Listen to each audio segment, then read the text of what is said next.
Book की एक line है, जब कोई प्रियतमा इस पंक्ति को पढ़ेगी तो उसी वक्त मेरी बाहों में लौट आएगी। तो कहानी की स्टार्टिंग होती है, एक लड़की है जो एक पुराने समय यानी राजा महाराजा के दौरान के समय में चली गई। तो होता क्या है कि उसे एक सज़ा दी जा रही, वो सज़ा होगी मौत की। तो उसने किया क्या है, जो राजकुमार है उसको यानी एक कोई तो डिश बनाई थी जिसमें क्या है, उस राजकुमार का होश उड़ गया। होश उड़ गया मतलब कि क्या है, खाने में वो बहक गया है, उसको पसंद आ गया एक तरह से। तो होश उड़ गया मतलब एक अलग वे में ले सकते हो। तो इस वजह से उसको सज़ा देनी है, तो उसने एक शर्त रखी, या तो तुम मौत की सज़ा ले लो या तो मेरे लिए हर दिन एक नई डिश, एक अलग स्वाद, और कोई भी डिश रिपीट नहीं होनी चाहिए।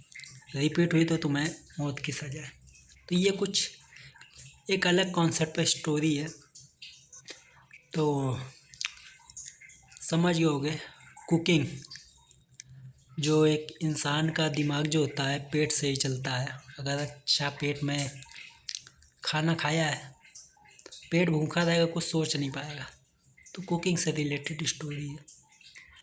तो अब ये हालांकि कहानी बैक में गई जरूर है, लेकिन उसमें एक इंसिडेंट ये होता है कि लड़की 2025 की है, जो अपनी एक्ट्रेस है वो 2025 की है। वो कैसे एंटर गई, तो उसकी एक प्रतियोगिता होती है फ्रांस में।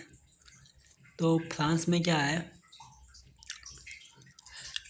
एक महीने से वो चल रही प्रतियोगिता, और आज उसके आखिरी के 5 मिनट डिसाइड होने हैं कि कौन उस प्रतियोगिता का विजेता है। तो होता क्या, उसका जो स्टोव होता है वो चलना बंद हो जाता है।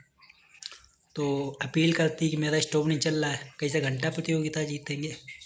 तो वो भी नहीं कुछ कर पा रहे, तो उसने देखा कि घास पड़ी उधर सूखी, वो उठा के लाई और एक पात्र में रख कर उसको जलाने लगी। तो वो कहीं एक प्रतियोगिता का जो स्टाफ होता है वो कहने लगा कि स्टाफ क्या एंकर था, वो कहने लगा ये तो इलीगल है, आप मतलब कि ऐसा नहीं कर सकती। तो कहते कि आपकी प्रतियोगिता का रूल है ना, एक अधूरी डिश से ज़्यादा बुरा कुछ नहीं होता, और उसी चीज़ की प्रतियोगिता चल रही ना, तो मेरी डिश तो अधूरी है और उसके लिए सब जायज़ है।